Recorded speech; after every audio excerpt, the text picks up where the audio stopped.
Today we do a Redux video on the Spyderco Stretch 2. I'm going to share with you 2 reasons why it's awesome and why I'm doing this video several years after I did my first. Plus, I hit 2 reasons why you might want to pass on this blade. Well, what's up everybody? Hope you are enjoying your weekend when this video goes live. I am excited for what we're gonna do this weekend, which is nothing. We're gonna hang out around the house. I haven't had a weekend like that in a while, so really pumped to be able to do that and just kind of chillax with the kids, do some tidying up, some reorganization of some of the gear around the area, but also seeing what the comments come out of this video that'll be going up live. And so what we're talking about, is the Spyderco Stretch 2. Now what's really interesting with this design is that this is actually one of the founders of Spyderco's favorite knives. This was really like one of the first ones that they produced that really connected with him. It's one of his favorite kind of do everything blade shapes, handle design, all of that, which is really cool and unique and interesting. I didn't know that about the Stretch 2. Now, as I said, this is a Redux redo, do it again video, because a long time ago in a galaxy far, far away, many years ago, I did a review on the Stretch 2. I gave you my feedback, my feeling on it. I don't feel like anything was wrong there. I just want to kind of augment that review, if you will. That's all the way back when I was shooting, I think with my iPhone 3 and no mics or anything like that. You can go back in the annals and try and find it, or I might try and throw a link in the description below. You can take a look down and go down memory lane. I think I was using a green t-shirt as my backdrop at the moment when I filmed that. But after that video, I kept it for a few more months, and that was back in a time when I really needed to rotate gear to get more, get money in to then go and buy more gear and a constant, roundabout. So there came a point where I was like, yeah, it's a good blade, but I need to sell it off so I can buy more products to test and review and do that. So I let it go. But recently I decided to pick it up again. So this is my second Spyderco Stretch that I've owned.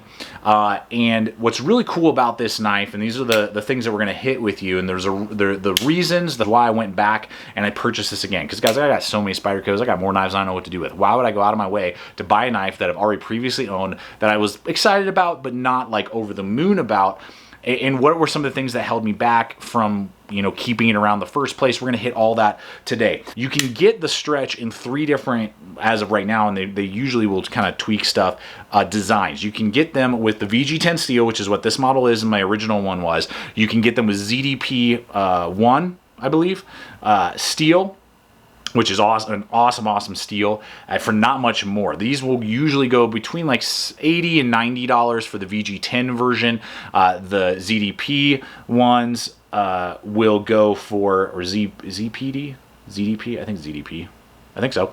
Anyway, I'll annotate it in if I'm messing those numbers up. You guys know sometimes I can be a little dyslexic and be really bad with numbers and names sometimes, but I believe that that's the deal. Anyway, that one's only like 110 maybe. So, and then they also have a few other versions that are like $97 that are out there as well. And so that's pretty cool that you can really choose the level of steel and the price point that you want to go with. So that's a really cool aspect to it. And throughout this video, we will have those links for you guys over to Amazon, GP Knives, Blade HQ, where you can check out the Spyderco loadout, the Spyderco series, the Stretch 2 in particular. We appreciate it when you purchase through those links, but also you can check out all the other links that we offer to you guys over to Mystery Ranch, Knockaround Sunglass Company. Now we've landed an affiliate with 511 Tactical, backcountry.com. We got all those below. We appreciate when you guys make your purchasing decisions through those hyperlinks that we offer to you in the description below. So reason number 1 is the blade. What's really cool about the blade is that you have a really nice sweep that you don't find on a lot of Spydercos. Take for instance the Delica 4 here. You can see it's almost a Wharncliffe design. I mean, it has a very slight sweep up, but this one has the Stretch 2 has a much bigger belly, much better for slicing capability, still keeping that nice full flat grind that you know from Spyderco with the great edge geometry. So I mean, it's a really nice slicer, but you just have even better ability, better capability in the slicing world and the slicing realm. And as we're looking at the Delica 4, I'll just kind of line this up for us here. You can see that you're getting a longer blade as well. At 3.5 inches overall and about 2.9, if I remember correctly, on the actual cutting edge, you're getting a larger blade than a lot of other Spyderco knives out there, but not going overkill and going into even like the Endura 4. I like the Endura, you know, it's this enlarged version of the Delica, but it's kind of too big for me. It's the handle is so long, the blade is rather long at 3.75, and the lack of belly does make it more of like a piercer than really like a slicer in certain aspects to the design. So this, I think, is a great happy median that you're getting with the blade shape that is somewhat unique, not to the knife market at all, but to Spyderco designs. And I believe really hits a perfect sweet spot of not being too big, but not being so compact, and able to give you a lot of capability, not only in food prep, around the house EDC work, around around town, you know, cardboard cutting, rope cutting, but also out in the woods if you need to make a few feather sticks, if you needed to do some little notching and whittling, you can absolutely do that with this design, and it gives you enough blade to be able to feel comfortable doing that and give you good curls, give you good notching capability on the wood that you might be working on. Now, reason number 2 is the handle. What I really like about the Stretch 2 that you won't see on several Spyderco designs is that you get a very large, full, wide handle. You know, with my large size hands, I wear large size gloves, you can see there I got plenty of real estate off the back. I have even the room for a nice finger choil, so I can get really good control over the knife if I need to. I can back up and still get really good grip. And it just feels really nice in the hand, good thumb ramp, and it's just wider from top to bottom, and particularly in this back bell area here to really fill out that palm, so you feel like you have a really good grip on the knife. What you will tend to see with particularly like the entire Delica 4 and Delica and Endura designs is that the handles tend to be a little narrower and slimmer than what you're going to get on the Stretch. So the Stretch is a little beefier, a little fatter, definitely makes it a more comfortable knife to actually use and use extensively. You know, it's not just a knife that you're going to whip out, cut a box open or cut a piece of food real quick, then you're done. This is a knife that you could grip and use extensively for, you know, several minutes, 20 minutes maybe, and you're not going to feel fatigued. It's going to fill out that hand better than many other Spydercos that are out there. And so those are the 2 main reasons that really connect with me on the Stretch and why I went back and I bought it again. Now, the 2 things that may keep you from buying a Spyderco Stretch 2, putting into the collection, are also what were just its strengths, are also its drawbacks and weaknesses. First off, the blade and just the overall design of the knife are pretty goofy. Kind of looks like a dodo bird. The blade shape kind of reminds me of some kind of extinct goofy flightless bird or something like that. It is not the most attractive looking Spyderco they make, and it's not the most attractive knife on the market at all by any means. And there's definitely a connection factor that has to happen when you are buying a knife. It can be fully functional, but if it looks like it fell off the ugly tree, hit every branch going down, and couldn't catch flight to miss the ground and, you know, boom, face plants, you may not pick it up. So it's not the most elegant looking blade out there. It does look kind of clunky and you know, like a dodo bird running across the, you know, land, and you're kind of like, huh.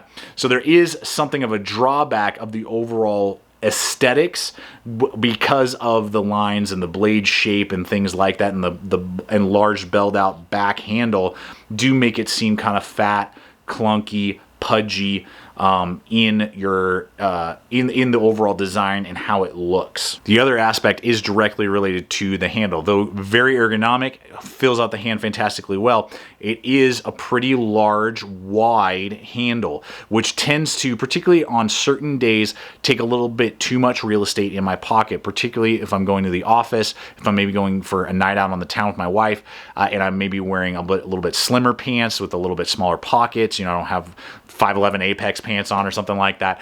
This may not be my first choice because of the amount of real estate it takes up compared to the Endura, the Endela, or the Delica that are kind of in its family of blades. Those all have those slimmer handles, though not quite as comfortable and ergonomic, and won't fill out your hand quite as well as the stretch will. They are slimmer and a little bit lighter weight, which when carrying is something that you do notice. So this will take up more real estate in your pocket than those other knives that Spyderco makes in this kind of family of polymer handles, lockback design. So those are the two aspects that hold it back possibly from being a one and done blade. I think it has potential depending on what your preferences are, depending if you are willing to overlook maybe some of the aesthetic drawback for the functionality capability and have a little bit more real estate, or are willing to sacrifice a little more real estate for your pants, you know, depending on the pair of pants you're wearing, then this could be a one and done, one-stop shop option for you.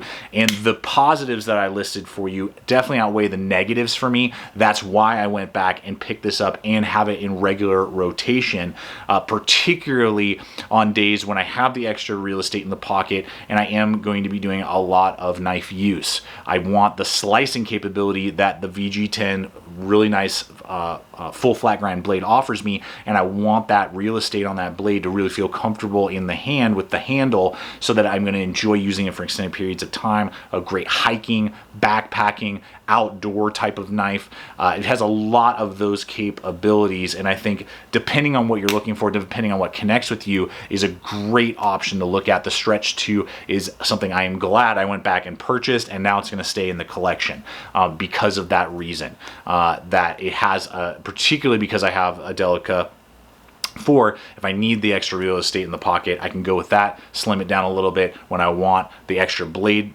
shape with the slicing capability and bigger handle, I can go with my Stretch 2, and it trumps the Endura, and it trumps the Andela that we previously reviewed, between particularly the Andela, which is the hybrid of the Delica and the Endura. I will go with the Stretch Model 2 over that because they are very similar in cost, size, and performance, but the Stretch will have that better blade shape, an actual designated finger choil, and larger, fuller handle to fill out my hand for all the cutting tasks I would look for. So guys, that's why we're doing the Redux. I hope this video has been fun, entertaining, enjoyable, answered questions for you, made you think twice about the Stretch 2 on whether or not it's the right tool for you. That's what we're always doing here, having fun with these type of videos. So I appreciate it. Check us out on Instagram, Facebook, all the social media, see what's up and coming, projects we're working on. Don't forget also, same day that this is going up, that we're doing the 7-year anniversary, 150 almost 1,000 subscriber giveaway. We have $750 worth of stuff that we're giving away. I'm posting that the same day. There's a 48-hour time window for that particular giveaway, but go check that out as well this weekend and get entered in a win. If you're not already a current subscriber, subscribe and get yourself entered in a win, and you might be one random winner to win one of the 3 batches of gear that we're giving away. So guys, always remember, stay equipped, stay prepared. That action is delicious, by the way. See you out there.